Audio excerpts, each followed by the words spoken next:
Rekha Murthy, Assistant Professor of Electrical and Electronics Department from Sarangi Institute of Technology. Today I am going to explain the experiment on Swinburne's test on DC motor. What is the main aim of this experiment is, we are going to conduct this test in order to predetermine the efficiency of the machine as a generator and a motor, and as well we have to plot their efficiency curves. So this Swinburne's test is one of the tests which is called as a no-load test, where without loading the motor we are going to find out the stray losses of the machine and as well as the efficiency of generator as well as the motor. So in this test we require the components, that is the DC shunt motor, rheostat which is of 600 ohm 1.1 amperes, and 2 DC ammeters which is of the range 0 to 5 ampere and 0 to 2 amps, and the DC voltmeter which is of 0 to 300 volt and the connecting wires. So before we start with the circuit diagram, we should know the name details of the machine. What type of machine which we are going to take up? The type of the machine is a DC shunt motor, and the rated output of the machine will be around 3.5 kilowatt, which is nothing but 5 HP. This is the maximum power that the machine can deliver, and the rated speed of the machine, the maximum speed at which the machine is going to run is around 1500 RPM, and the rated current of the machine is nothing but it is a maximum current that the machine can carry under a normal circumstance, that is 18.6 amperes. Beyond this, the equipment may go damaged. So we have to make ensure the rated current, it should be below the 18.6 amperes. So we will start with the circuit diagram. To start with it, as generally we know that in a DC shunt motor, it consists of the field winding, that is denoted as Z and ZZ. This is a field winding of motor, and this field winding need to be connected in parallel with the armature. So that is what a general information related with the DC shunt motor. So here you can see that both the field winding as well as armature is being connected parallel. Now to conduct this experiment, we require the 3-point starter in order to start this machine. So let us draw the 3-point starter. In the 3-point starter, it consists of 3 terminals. What are those terminals are? Line, field and armature. So L stands for line, F stands for field and A stands for armature. So in this case, we are supposed to connect it to the 3 ends. So L is connected, that is a line, can be connected directly to the DC supply, which is of 220 volt DC, 220 volt DC, and here this need to be connected in series with the ammeter, because it is called as a no load test. So we are without applying the load, we need to measure current at the line end. So therefore this indicates the no load current, which is denoted as I0, and it will be of the range of 0 to 5 ampere DC ammeter. The next terminal, that is F, that stands for the field, right? So that field need to be connected directly to this field winding, but to control the speed of the motor, we require a rheostat. So that rheostat need to be connected in series with this. So that rheostat, the range is 600 ohm 1.1 amperes. So this rheostat is going to control the speed of that motor. And to measure the field current, we require an ammeter. So that ammeter need to be connected in series with this terminal, that is nothing but the DC ammeter, which is of the range of 0 to 2 amps. So that need to be connected to this terminal. And the last terminal which is left out is A. That is A need to be connected to the armature of the motor, and the other end of the armature is already being connected as a shunt to this field winding, and here this back it will be given to the negative supply. So this will be the circuit diagram how you are going to draw. In addition to this, we need to include a DC voltmeter. So that DC voltmeter is required in order to further do the calculation part. So therefore the voltmeter will be connected across the armature, which is of the range of 0 to 300 volts. 0 to 300 volts. So this is a circuit diagram how you are going to write down. And also we have to make ensure this is a variable rheostat. So how it should be initially? It should be kept initially in cutout position, that is nothing but in minimum position when we start off with the conduction. So now let us move on to the setup where we are going to conduct this test. This is the setup where we are going to conduct the experiment. So as we have taken up a DC shunt motor of 1500 RPM. Now let's move on to the connections. So as we discussed in the circuit diagram, now let's do the connections. Positive terminal is connected to the positive of the ammeter. So the positive of this supply is being connected to the positive of ammeter. The negative of this ammeter is being connected to the line.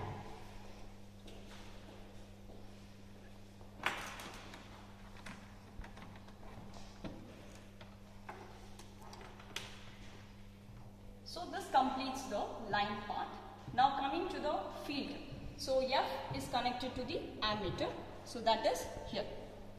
So F terminal is connected to the ammeter, which is going to read the field current. The other end of the ammeter is being connected to the rheostat.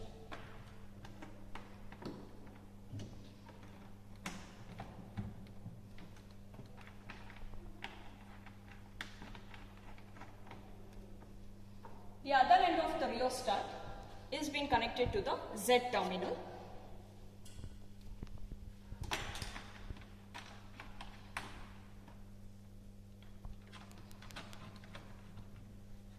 And ZZ is back connected to the negative supply.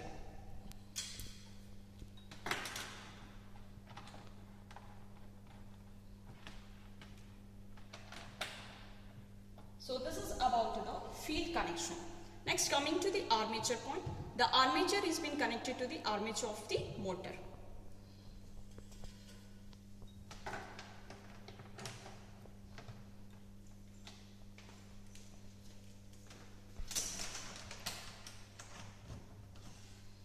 So the armature is being connected to the armature of the motor. The other end of the armature, that is AA, is being connected back to the ZZ, or it can be connected to the negative supply. So now let us connect this AA and ZZ together.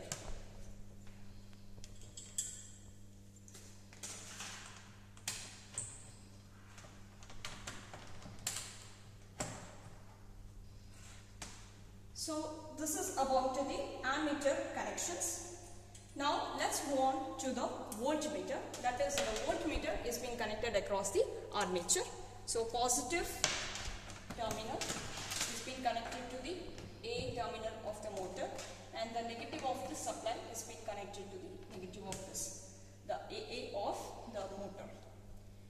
Now make sure that the rheostat is in minimum position, and now let's switch on the supply.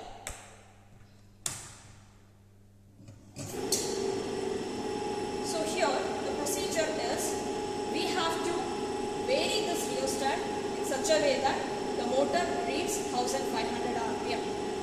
So we are going to vary this.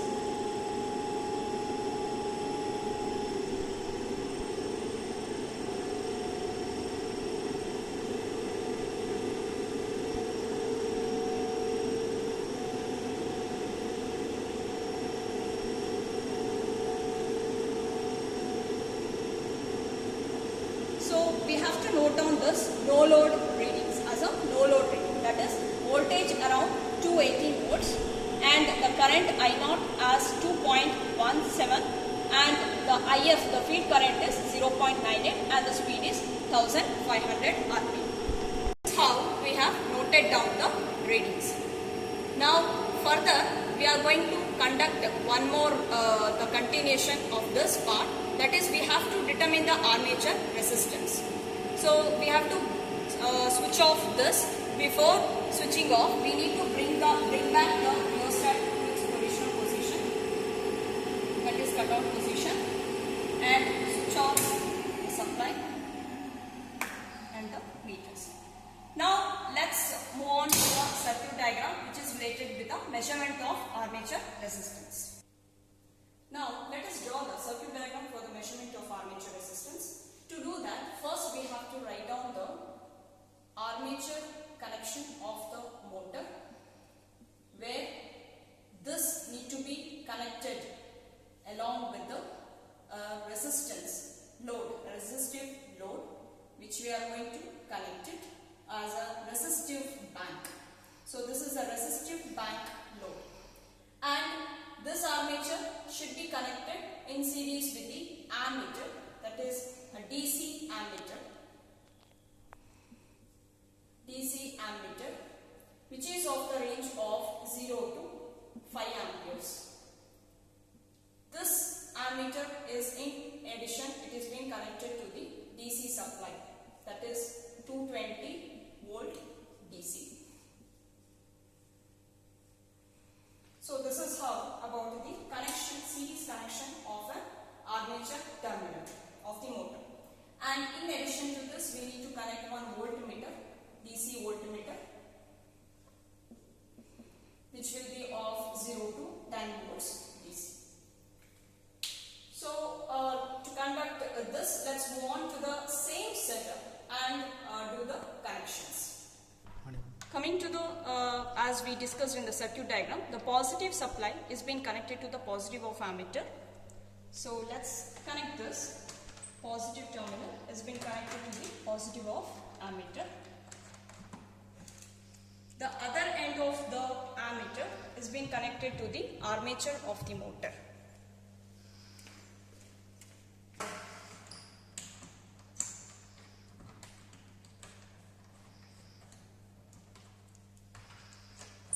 And the other terminal AE is connected to the resistive load. So that resistive load we are going to take up.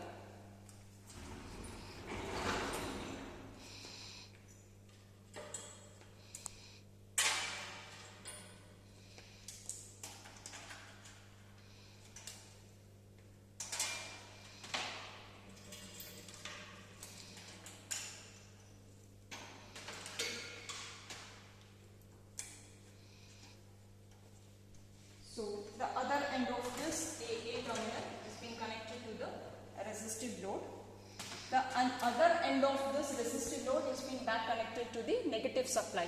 So let's do that connection. The other end of this resistive load is being connected to the negative supply. The left over is the voltmeter. So that is the voltmeter need to be connected across the armature.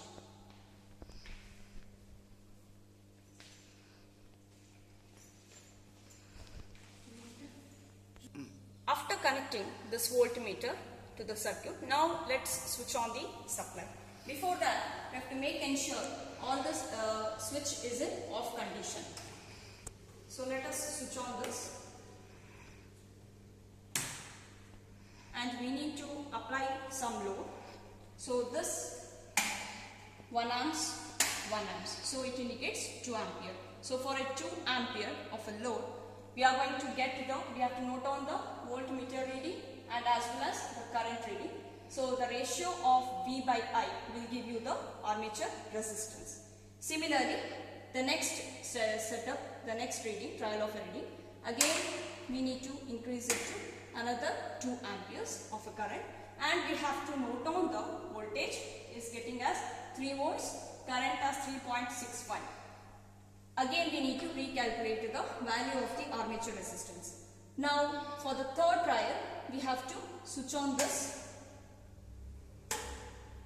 So again the another 2 ampere we are going to increase, so that here you can see the voltage as a 4 amperes, current reads as a 5.44, and this is how we can take up a 3 readings and calculate the armature resistance for all these 3 trials and take an average value of that. So that gives the armature resistance. Now let's bring back this to original position to switch off the circuit.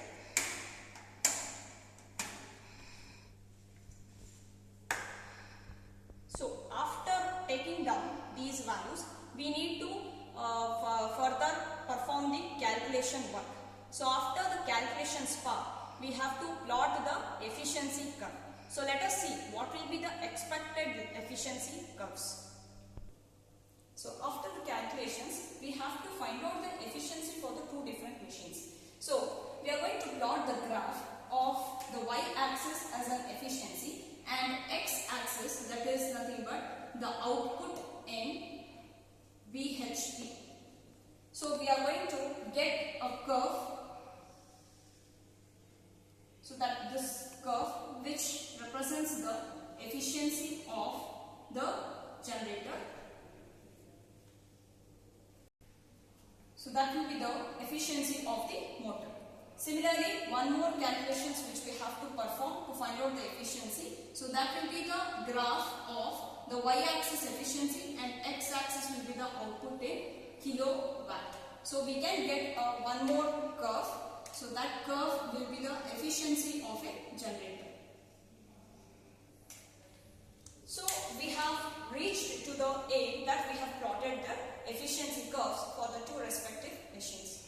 So the result is, this is how we are going to conduct a Swinburne's test, which is nothing but a no-load test, to find out the stray losses, and as well as we can also find out the efficiency of the 2 respective machines, that is generator and as well as the motor. Thank you for watching this video.